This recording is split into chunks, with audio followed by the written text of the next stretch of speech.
Hello guys, welcome back to another video. और भाई लोग सॉरी यार, मैं काफ़ी ज़्यादा मेरा शेड्यूल पूरा तहस नहस हो चुका है। ठीक है, तो इसलिए थोड़ा वीडियोस लेट आ रही हैं। थोड़ा क्या, कुछ ज़्यादा ही लेट हो गई ये वाली तो।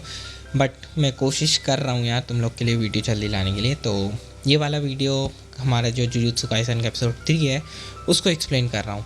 तो चलो फटाफट से शुरू करते हैं। एंड गाइस गेस व्हाट, आज थोड़ा हैदराबादी एक्सेंट ट्राई करेंगे, ठीक है? तो रेडी हो? तो शुरुआत में हम देखते हैं हमारी जो रीको चान है उसके फ़ोन की घंटी बजती है टिंग, और उसके पास एक मैसेज आता है जो कि कुरोई के पास से रहता है। और वहाँ वो गोजो को दिखा के बोलती है कि अब क्या करें। और हम देखते हैं कि जो कुरोई वो किडनैप हो चुकी है, उसके हाथ पैर बांध दिए हैं जी। वो थोड़ा सा पहले की बताते कि जहाँ पे कुरोई जो है वो हमारे गेतो को बोलती है कि तुम मुझसे ज़्यादा तेज हो जी, तो तुम जाओ रिको को बचाने जी। फिर गेतो गोजो से बोलता है कि बैगन में मिल गई सारी किस्मत जी, मेरी गलती है। तो फिर गोजो बोलता है कि यार ये तुम्हारी गलती नहीं है, ना कि ये मिस्टेक भी नहीं मानी जाएगी। अब जो हो गया सो हो गया। वो गोजो की तो बोलता है कि उनका अगला मूव मुझे ऐसा लगता है कि वो कुछ तो भी गड़बड़ करेंगे और कुछ ऑफर करेंगे, एक्सचेंज करेंगे। मतलब तुम रिको चान ले लो और हमको अमाने दे दो, या फिर तुम अमाने को मारो और हम रिको चान को छोड़ेंगे, ऐसा कुछ। लेकिन अपने पास एडवांटेज है क्योंकि अपने पास अमाने हैं, और जब तक कि वो एक लोकेशन सेट नहीं करते हम कुछ ना कुछ जुगाड़ पानी निकाल लेंगे इसका जी। तो मैं अमाने को ना जुजुत्सु हाई लेके चले जाता हूँ। तो ये सुन के वहाँ पे रिको खड़ी होती है और बोलती है कि मैं भी इस डील में तुम लोग के साथ जाऊंगी, मुझे तुम दोनों पे ही भरोसा नहीं है। तो गोजो बोलता है बे क्या कर रही है, तेरे को इतना सोने के बाद भी हम पे भरोसा नहीं है और तू अपने आप को कैसे बचाएगी वहाँ जाके। फिर रिको बोलती कि यार कभी मैं टेंजन सामा के साथ जुड़ गई और तब तक कुरोई नहीं आई तो मेरा क्या होगा, मैंने तो अभी तक उसको गुड बाय भी नहीं कहा। और रोने लगती है थोड़ी थोड़ी। तो फिर गोजो भाई सोचता और बोलता है कि ठीक है मैं तुमको ले तो जाऊंगा, लेकिन अगर उससे ना कुरोई के जो है कुरो रहती है उसके ना चांसेस ऑफ सर्वाइवल कम होगा और तुम्हारी वजह से ऐसा होगा तो मैं तुम्हें पीछे छोड़ दूंगा। तो ये सुनको फिर रिको बोलती है ठीक है। फिर हमको ना एक बीच का सीन दिखाई देता और वहाँ हम देखते हैं कि जो हमारी रहती है कुरोई वो बच जाती है। वो बोलती है कि मैं भरोसा नहीं मान सकती, मेरे को स्टार रिलीजन ग्रुप ने पकड़ लिया था, और जो कि भाई नॉन सॉर्सरर थे। उसके बाद हम दिखाते हैं कि कैसे उसको बचाया था। गोजो आता है और गोजो बम से सबको उड़ा उड़ू के सबको बचा लेता है वहाँ से, सबको मतलब कि कुरोई को, ठीक है, और किसी का मत सोचो। फिर कुरोई पूछती है गेतो से कि तुम सब यहाँ प्लेन से आए, तुम पे अटैक नहीं हुआ? तो गेतो बोलता है कि मत घबराओ, गोजो के पास बहुत अच्छी आंखें और मैंने पूरे प्लेन को जो है अपनी कर्स मैनिपुलेशन से, मतलब अपनी कर्स टेक्निक से सब प्लेन को कवर कर लिया था देखने के लिए, तो हमको कोई टेंशन नहीं थी। फिर ये तो बोलता है कि मेरे को यार बड़ा क्यूरियोसिटी हो रही है कि इन्होंने ओकिनावा को क्यों एक वो प्लेस रखा एक्सचेंज का। और वहाँ पे गेतो के हाथ में ना एक पेपर रहता है जिसमें पूरा उनका 3 दिन का शेड्यूल रहता है कि हम ट्रेवल करेंगे, हमारा डे 1 क्या करेंगे, डे 2 क्या करेंगे, डे 3 क्या करेंगे। तो अब मैं इतना सब तो समझाऊंगा नहीं, पर अब देखो क्या होता है। गेतो बोलता है कि मत घबराओ, एयरपोर्ट पे हम अकेले ही नहीं हैं। और उसके बाद हम देखते हैं कि एयरपोर्ट पे वहाँ पे हमारा नानामी दिखता है, और नानामी के साथ हाशिबारा भी दिखता है, जो कि वो भी आ रहे रहते हैं ओकिनावा। और वहाँ पे जो गोजो और रिको रहते हैं भाई वो ऐसे खेल रहे रहते हैं बच्चों की तरह वहाँ पे बीच पे। उसके बाद पीछे से गेतो बोलता है कि सातुरो चलो टाइम हो चुका है। तो भाई गोजो बोलता है क्या टाइम हो चुका, और टाइम का सुन के भाई रिको का मुँह सैड हो जाता है। तो फिर गोजो बोलता है कि रुक जाओ, आज का दिन और वेट करो, हम कल सुबह निकलेंगे। और ये बात सुन के रिको एकदम खुश हो जाती है और वो दोनों वापस से मस्ती करने लगते हैं। और फिर गोजो गेतो से बोलता है कि भाई इतना टेंशन मतलब सब सही होगा, और वैसे भी यहाँ ओकिनावा में है ना टोक्यो से कम ही है कर्स यूज़र।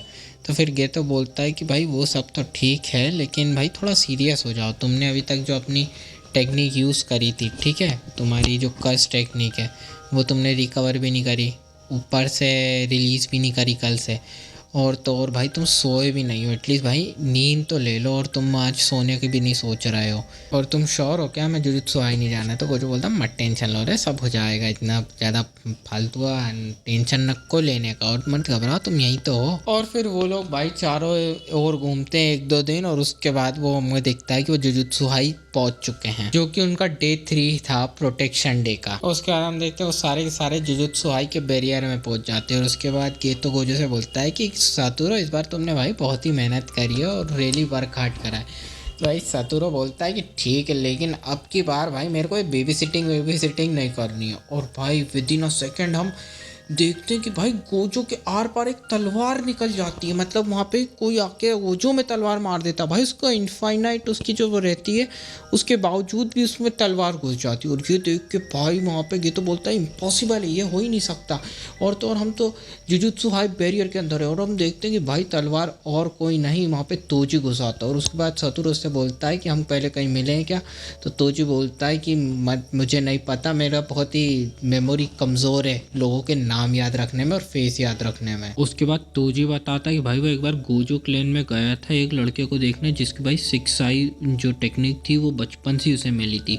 और उसके बाद मैं ना कभी मिला, ना उसके बाजू में मुझे कभी किसी ने खड़े होते हुए देखा है। और इसी वजह से भाई मैं इतना आज इस लेवल पे आया। उफ, ये तो अपनी भाई कर्स स्पिरिट निकालता और तोजी को हवा में उड़ा के उस कर्स स्पिरिट से खिलवा देता और सातुर की तरफ भागता। लेकिन सातुर बोलता है कि मत डरो, मैं ठीक हूँ, मैंने अपने आप को क्या बोलते हैं कर्स स्पिरिट से कर्स टेक्निक से ठीक कर लिया था। और भाई वैसे भी तलवार मेरे वाइटल्स में नहीं घुसी है, तो मैं ठीक हूँ।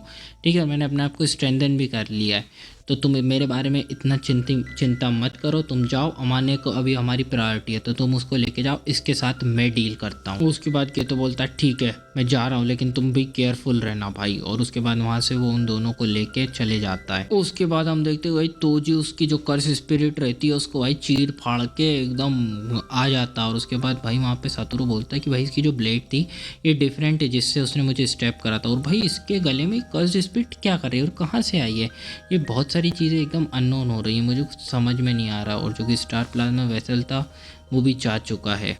तो जी सतुरो से बोलता है कि मेरे को पहले अटैक में तुम्हें मार देना चाहिए था। उसके बाद सतुरो बोलता है कि जो बाउंटी हमारे पे वो जा चुकी है पागल। तो तोजी बोलता है अबे उसको मैंने ही गिराई है, तुम मत टेंशन ले, और तुझे फेस कर रहा हूँ। और भाई मुझे पहले क्रिएट्स अप एंड डाउन करने रहते हैं, पहली बात झूठे गोल बनाने पड़ते तुझ जैसे एनिमे से लड़ने के लिए। और अगर मैं वो टाइम लिमिट नहीं सेट करता तो तुम भाई आखिरी तक अपनी टेक्निक रिलीज ही नहीं करते। तो उसके बाद सतुरु बोलता है अच्छा ऐसा क्या, और उसके बाद तोजी पर अटैक करता है, लेकिन तोजी एकदम से गायब हो जाता है। और सतुरु बोलता है भाई ये तो कुछ ज्यादा ही फास्ट है। और यही नहीं, ये भाई जीरो कस्ट एनर्जी है इसमें, ये जो है ये इसकी फिजिकल पावर्स पे है। और उसके बाद भाई तोजी इधर उधर जंप करने लगता है और सतुरु की तरफ अटैक करने आता है, लेकिन सतुरु उसके ऊपर फिर से अटैक करता है और उसको बहुत दूर भाई एक घर में फोड़ देता है। उसके बाद गेतो के पास जाके बोलता है कि भाई ये जो तुम्हारा कर्स टूल है क्या है तुम्हारा प्रीशियस स्टम्प पे, लेकिन सॉरी भाई मैं इसे पास नहीं आने दूंगा। और देखता है कि भाई अभी तो मैंने इसको यहाँ फोड़ा था, ये गायब कहाँ हो गया वापस से, गेतो वहाँ पे था ही नहीं जहाँ उसको फोड़ा। भाई गेतो वापस से इधर उधर जंप करने लगता है। और फिर सतुरो भाई मन ही मन में सोचता है कि भाई इसके पास कोई भी कर्स्ड एनर्जी नहीं है, तो मैं इसके है ना प्रेजेंस को रीड नहीं कर सकता,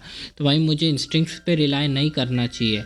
उसके पास ये जो कर्स्ड स्पिरिट है भाई ये भी कुछ अजीब सी है, और भाई मुझे इसका प्रेजेंस फॉलो करना पड़ेगा, लेकिन भाई बहुत ज़्यादा ही फास्ट है। तो उसके बाद भाई वो अपनी ब्लू टेक्निक निकालता है, कर्स टेक्निक एम्पलीफिकेशन ब्लू, उसका मैक्सिमम आउटपुट, और अपने आसपास की जगह को भाई पूरा उड़ा देता है, जिससे कि उसके पास कोई भी कवर ना बचे, इसके पास गेतो के पास। और उड़ाने के बाद उसको गेतो नहीं दिखता है, तो वो सोचता है कि भाई ये जाके अब क्या वुड्स में छुप चुका है। लेकिन भाई एकदम से हम पीछे से देखते हैं कि भाई बहुत सारा बीज आने लगती हैं, किसकी तरफ, हमारे सातुरो की तरफ। भाई बहुत ही अजीब सी भाई फ्लाई हेड्स जो रहती हैं वो आने लगती हैं और उसको पूरा घेर लेती हैं, हमारे क्या बोलते हैं सातुरो को। उसके बाद सातुरो थोड़ा सा टेंस होता है और सोचता है कि भाई अब मैं उसकी प्रेजेंस को रीड नहीं कर सकता हूँ, वो कहाँ पर है क्या कर रहा है, उसने एकदम ब्लाइंड स्पॉट कर दिया है, अब मुझे शायद से ब्लू वापस से यूज़ करना चाहिए। और वो जैसे ही ब्लू यूज़ करने जाता है वो सोचता है कि भाई रुको ये अमाने के पीछे है, और एकदम से हम पीछे से देखते हैं तो जो एक सरप्राइज अटैक कर देता है सातुरो की तरफ। और उसके पास जो कर्स टूल रहता है भाई, वो जो गोजो की इन्फिनिटी रहती है उसके आर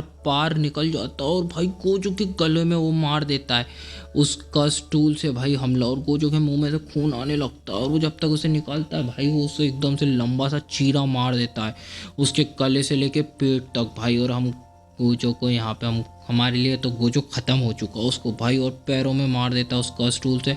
और भाई गोजो कुछ भी नहीं कर पाता, वो डिफेंस पे फोकस करता है और उसकी वो जो इन्फिनिटी रहती है वो कमज़ोर रहती है, और भाई वो कर्स टूल से जो तोजी रहता है वो गोजो को निपटा देता है, मतलब लिटरली ख़त्म कर देता है, इतनी गंदी तरीके से मारता है। और हमारा गोजो वहाँ पे ज़मीन पे गिर जाता है। और नेक्स्ट सीन में हम देखते हैं जो गोजो रहता है वो रिको और हमारी कुरोई को भाई नीचे ले जा रहा रहता है, जहाँ पे वो क्या बोलते टेंजन सामा के साथ वो बैरियर बनाएगी। और फिर कुरोई अमाने से बोलती है कि रिको चान मैं यहीं तक जा सकती हूँ, उससे आगे मैं नहीं जा सकती। और भाई उसके बाद जो हमारी रिको रहती है वो एकदम इमोशनल हो जाती है और कुरोई को हक कर देती है और उससे बोलती है कि मैंने हमेशा तुम्हें प्यार करा, हमेशा करती रहूँगी।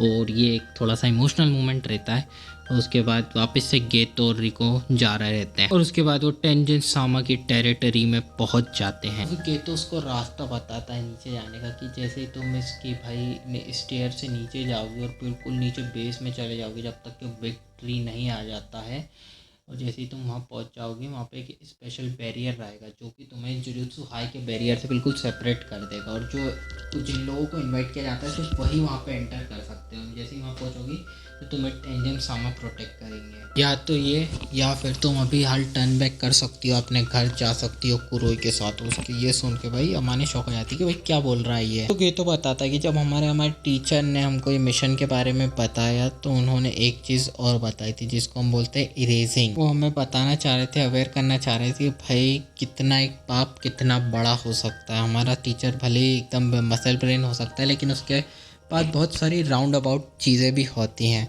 और मत घबराओ सातुर, और हमने इसके बारे में पहले ही बात कर ली थी। तुम्हारे से हम मिले थे, हम उससे पहले ही ये बारे में बात कर ली थी कि भाई अगर तुमने रिफ्यूज़ कर दिया और तुम्हें इरेजिंग मतलब वापस घर जाना है तो फिर क्या करोगे। तो सातुर ने बोल दिया था कि हम उसे घर लेके जाएंगे और ये एकदम टेंजन सामा के अगेंस्ट फाइट करने जैसा हो सकता है। पर तुम मत घबराओ, सब कुछ वर्कआउट हो जाएगा क्योंकि हम लोग स्ट्रॉन्गेस्ट हैं, सतुरो और मैं। और तुम्हारा कुछ भी डिसीजन हो हम तुम्हें गारंटी देते हैं एक फ्यूचर की। तो वहाँ पे फिर अमाने बताती है कि भाई मैंने ना बचपन से ही मैं स्पेशल बॉर्न हुई हूँ, ठीक है। हमेशा मुझे स्पेशल मतलब सब लोग यही बोलते थे कि तुम बहुत डिफरेंट पैदा हुई हो, लेकिन एक स्पेशल होना भी मेरे लिए एक नॉर्मल जैसा ही था। और मैंने हमेशा अपनी लाइफ को भाई सारे डेंजर से अवॉइड करके ही जिया है। मुझे तो अपने मदर फादर की डेथ डे भी याद नहीं है कि वो कब मरे थे, कैसे मरे थे। तो मुझे इतना सैड और लोनली भी फील नहीं होता है। अगर मुझे असाइमुलेशन के लिए लेके गए, सबसे दूर कर दिया,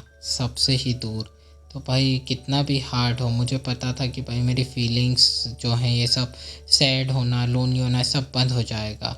लेकिन मैं सबके साथ और रहना चाहती हूँ। और ये बात बोल के वो रोने लगती है और बोलती है कि मुझे हर तरह की जगह पे जाना है, मतलब सबके साथ घूमना है और बहुत सारी मस्ती मज़े अभी भी मुझे मारने हैं। तो ये तो फिर से एक प्यारी सी स्माइल देख के रिको से बोलता है कि रिको चांद चलो घर चले, और अपना हाथ आगे बढ़ाता है। और रिको चांद जैसे ही अपना हाथ बढ़ाती है हम वहाँ पे देखते हैं कि रिको चांद भाई शॉट हो जाती है, मतलब बिल्कुल सिर में उसको गोली लगती है और भाई वो मर जाती है। और ये भाई शॉक हो जाता है, भाई ये तो भी क्या हुआ यार रिको को, इसको किसने गोली मारी।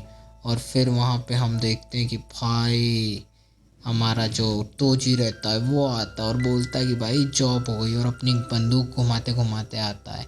वो गेतो से बोलता है कि अब तुम फ्री हो जाने के लिए। और भाई गेतो अभी भी शॉक में रहता है कि भाई ये क्या हो गया, और उससे बोलता है कि तुम यहाँ क्यों हो।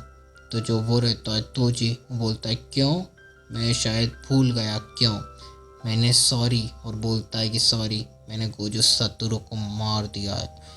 और उसके बाद भाई गेतो का गुस्सा अपरंपार हो जाता है और वो भाई कर्स्ड क्या बोलते हैं उसकी कर्स्ड स्पिरिट निकालता ही चलता है भाई 2-3।